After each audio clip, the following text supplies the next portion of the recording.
Greetings,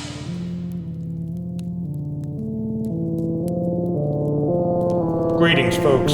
Welcome to another episode of Campfire Stories. Gino here, your tour guide into the strange, the unknown, the terrifying. Tonight, I submit another story to the Grimm Society.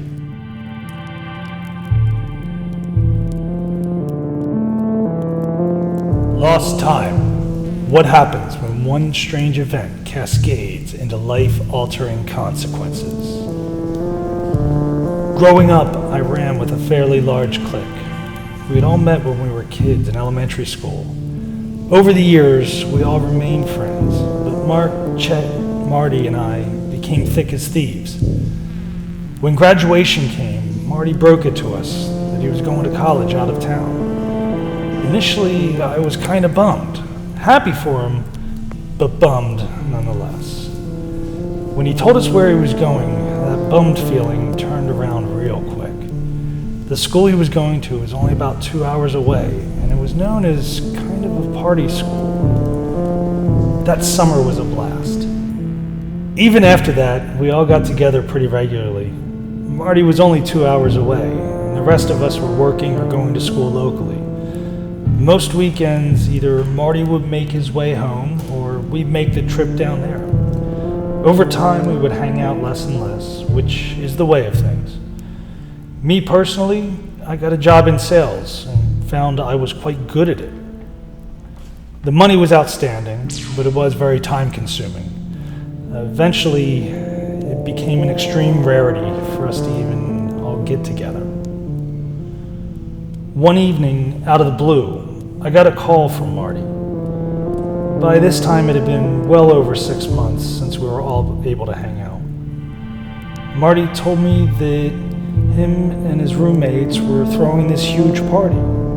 Chet was going, Mark was going, and I just had to be there.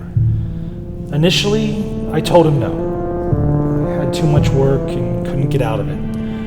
We talked for a while, and he continued to try to change my mind, but by the end of the conversation, I told him I just couldn't. The next day, I got a call from Mark, and then from Chet. They were stoked about the party. They said it would be like the good old days, all of us getting together to party. And besides, they said I was working too much. I decided they were right. I called Marty and told him I was in. Friday rolled around. Chet ended up having to work a double shift that day. We headed out around 8 o'clock. Mark said he would drive. As we got on the road, Chet wanted to catch a nap on the way. The trip was uneventful. It was a long straight shot that we had all made many times. When we took the exit ramp, Mark pulled into the diner at the top of the ramp. He said he was starving and wanted to grab some grub before we headed to the party. When he said that, I realized I was starving as well. This was a little odd. Mark and I had dinner while we were waiting for Chet. When we pulled into the parking lot, I yelled at Chet to get up. We parked and got out of the car. Chet stretched and looked at his watch. He shouted at us, "Guys, what the hell?" I looked over at Mark puzzled, and he returned my puzzled look. I asked Chet what his problem was. He pointed at his watch. He said, "It's almost 5 in the morning. Where did you guys stop?" I laughed him off and told him his watch must have stopped. We didn't stop anywhere. We went in and were seated, ordered our food, and went on BSing for a bit.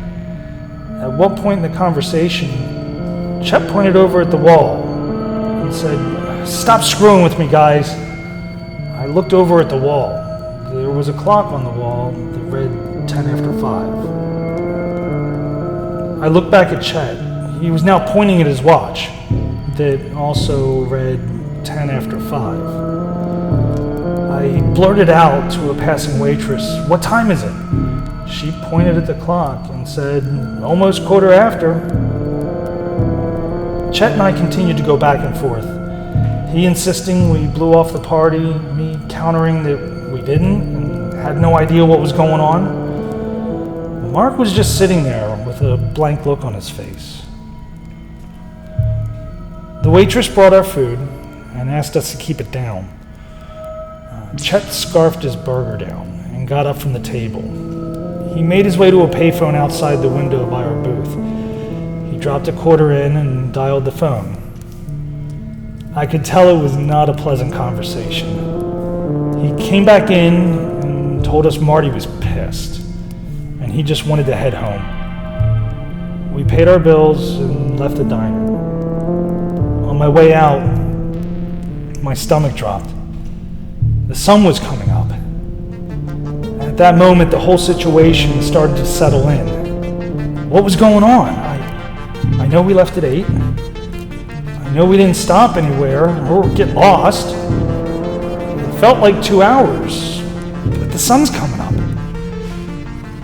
The trip home was made in silence. Every time I tried to discuss what was going on, it just made Chet more angry. When we got back to Mark's place, Chet just jumped in his car and sped off. Mark got out of his car and started walking to his front door. I tried to talk to him, but he just waved me off. He let himself into his house and shut the door behind him. I decided to let it be.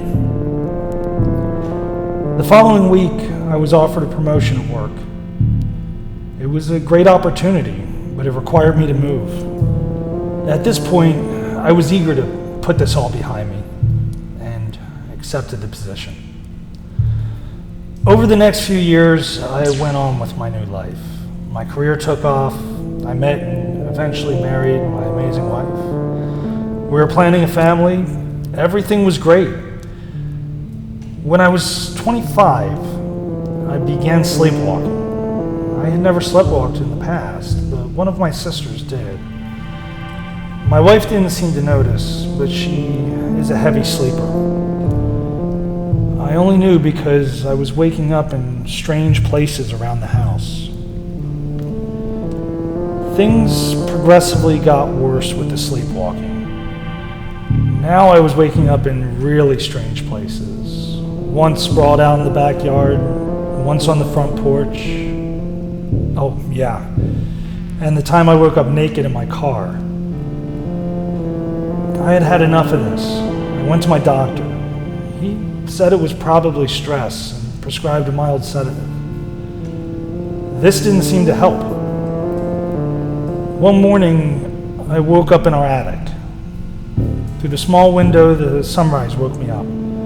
As I looked around, I figured out where I was. The attic was one of those small spaces you get to from the pull-down steps, in the ceiling below.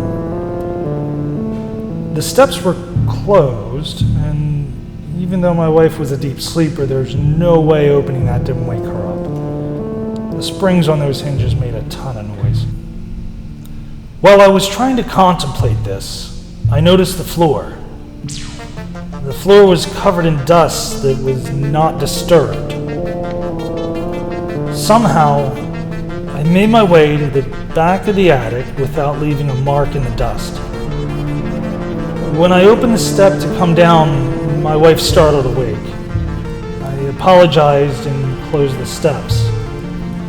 I didn't know how to explain this, but I knew something strange was definitely going on.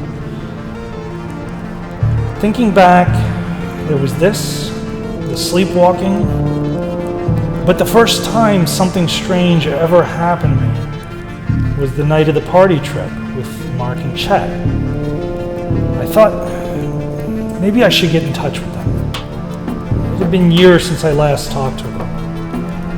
I called around and got a contact number for Chet. I called him. When he answered, I said in a kind of hesitant voice, "Hey man, how you been?" He responded in a flat tone. "You remembering things?" "What are you talking about?" I replied. He then went on a bit of a tirade. "Good man, good. Mark lost it. Well, we all thought he did, but he was right. He started remembering things, about that night. Man, he went to a shrink, one of those ones that hypnotize you, and he just freaked out. And they took him. They put him in the institution. I went to see him. God, I wish I didn't. But this doctor, he asked me if I'd do the hypnotize thing.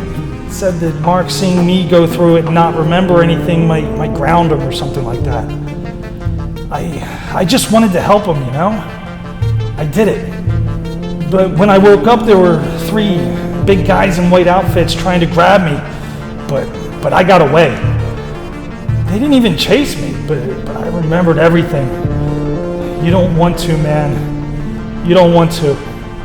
Hey, if you see a black SUV with blacked out windows, you better hide. They're coming for us too. Wait. Wait. Are you one of them? Oh God, of course. Don't even contact me again. If I see you, I'll kill you. The line went dead. Through his rant, I couldn't get a word in edgewise. Poor guy lost it. The paranoia was insane. I didn't know what was going on with them, but I didn't want to have anything to do with it. That night, I had a hard time getting to sleep, but eventually I drifted off. When I opened my eyes, I couldn't tell where I was. There was a bright light in my face. What was going on? I tried to get up, but I was restrained. I yelled out in terror, "Where am I? What's going on?" I heard a voice to my right, but couldn't turn my head to see who it was. My head was restrained. "Good," he said, "you're awake." He pulled the light away, and I could see that it was an elderly doctor's son. I began to scream. He just chuckled, said, "Let us begin." I felt a pinch. He'd given me an injection. The fear almost immediately faded. I felt relaxed. "Let's see what you remember," he said. "We're going to count down from 3. As he was talking, he moved a machine in front of my face. There were flashing lights, all different colors, flashing on and off in strange patterns. "When I get to 0, he said, you'll fall into a deep sleep. 3, 2, 1.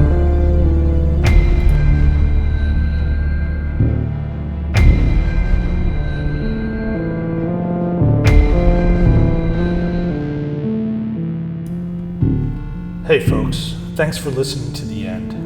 If you liked the story, give it a thumbs up. If you'd like to join the Grimm Society, hit that subscribe button. If you have any stories to share, you can submit them to dubrothersgrimm@gmail.com.